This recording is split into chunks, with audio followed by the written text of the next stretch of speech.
General Bajwa وہ ہر چیز کے ہر فن مولا بن گئے تھے، تو ہمیں بتا رہے ہیں کہ جناب دیکھیں آپ اکانومی کے اوپر کانسنٹریٹ کریں، یہ احتساب کو بھول جائیں، یہ اکاؤنٹیبلٹی بھول جائیں۔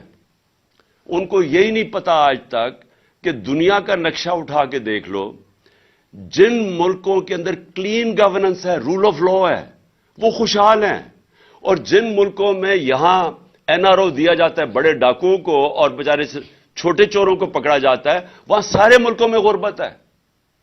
رول آف لا کنیکٹڈ ہے خوشحالی کے ساتھ۔ دنیا کے اندر جدھر بھی خوشحالی آئی ہے پہلے رول آف لا آیا ہے۔ یہ ہو ہی نہیں سکتا کہ ملک میں ڈاکے مارے جائے، جو ایلیٹ ہو وہ اوپر بیٹھ کے ملک چوری کرے اور آپ سمجھے کہ ملک ترقی کر جائے گا، یہ کبھی نہیں ہوا۔ اور اگر یہ ہوتا تو یہ دونوں جو خاندان 30 سال اس ملک کے اوپر مسلط رہے ہیں تو ان کو ملک کو ٹھیک کر دینا چاہیے تھا۔ ان کے دور میں ہی تو سارے قرضے چڑھے ہیں۔ تو یہ کسی کا اگر خیال ہے، اور یہ سیلف سٹائل، کیونکہ بدقسمتی یہ ہے کہ جب آپ کے پاس اتنی پاور آ جائے جو ایک جنرل باجوہ کے پاس تھی، تو وہ سمجھتے ہیں وہ ہر فن مولا، وہ ہر چیز کے ایکسپرٹ بن جاتے ہیں۔ تو ہمیں لیکچر دیے جا رہے تھے کہ نہیں جی ان کو این آر او دے دو اور آپ صرف اکانومی پہ کانسنٹریٹ کرو۔ میں یاد ان کو کروایا کہ چائنا نے 450 وزیروں کو جیلوں میں ڈالا ہے، جو دنیا میں سب سے تیزی سے بڑھ رہی ہے اکانومی، اس کو کیا ضرورت پڑی تھی کہ 450 وزیروں کو پچھلے 7-8 سال میں جیلوں میں ڈالو؟ اس لیے رول آف لا کنیکٹڈ ہے، اور میں آپ کو یقین دلاتا ہوں کہ ہماری جو سب سے بڑی ریسورس ہے اوورسیز پاکستانی ہے۔ میرا ان سے سب سے دیر 30 سال تک رابطہ ہے۔ انہوں نے شوکتخانہ میں مدد کی، نمل یونیورسٹی میں، پی ٹی آئی کو جس کو فورن فنڈنگ کہتے ہیں، وہ اوورسیز پاکستانی مدد کرتے ہیں، وہ سب سے زیادہ جذبہ رکھتے ہیں۔ ان کی انویسٹمنٹ نہیں آتی پاکستان میں، وہ پلاٹس خرید لیتے ہیں لیکن انویسٹ نہیں کرتے انڈسٹری میں اور بزنسز میں، کیونکہ ان کو کانفیڈنس نہیں ہے، پاکستان کے انصاف کے نظام پہ کانفیڈنس نہیں ہے۔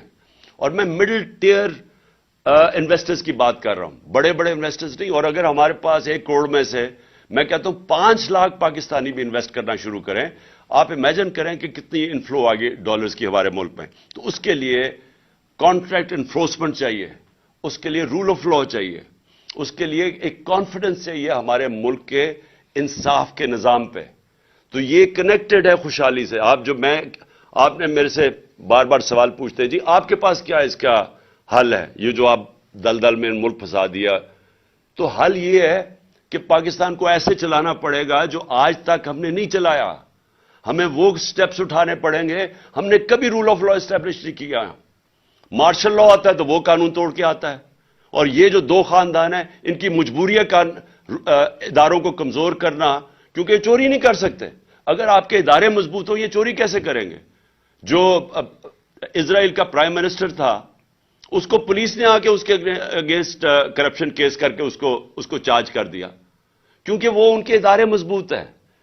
اور یہ نہیں کہ یہ جو یورپ کے اور یہ امریکہ کے لوگ ہمارے سے زیادہ ایماندار ہیں، وہاں کے ادارے ایسے ہیں کہ کوئی چوری نہیں کر سکتا، وہ اداروں کا خوف ہے ان کو۔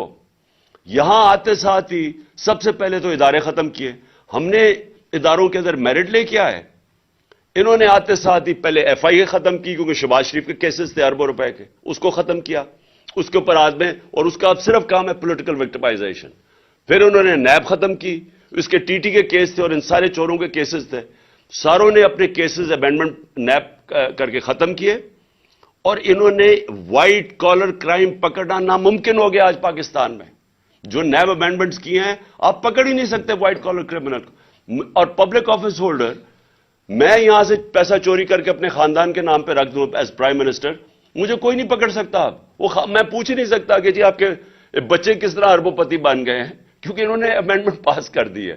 اوپر سے میں یہاں سے پیسہ چوری کر کے باہر بھیجوں، اور پتہ بھی چل جائے کہ میں نے باہر ایک، جس طرح اسحاق ڈار کے پورے دبئی کے اندر وہ ٹاورز ہیں 100 ملین ڈالر کے، پتہ ہی نہیں چل سکتا۔ میں اگر کہوں کہ جی وہ دبئی سے انفارمیشن آ رہی ہے 100 ملین ڈالر کے ٹاور ہیں، انہوں نے کہا جی باہر سے جو ایویڈنس آئے گی وہ ان ایڈمیسیبل ہے۔ سو یعنی کہ آپ نے لائسنس دے دیا بڑے چوروں کو۔ تو میں پھر سے کہتا ہوں رول آف لا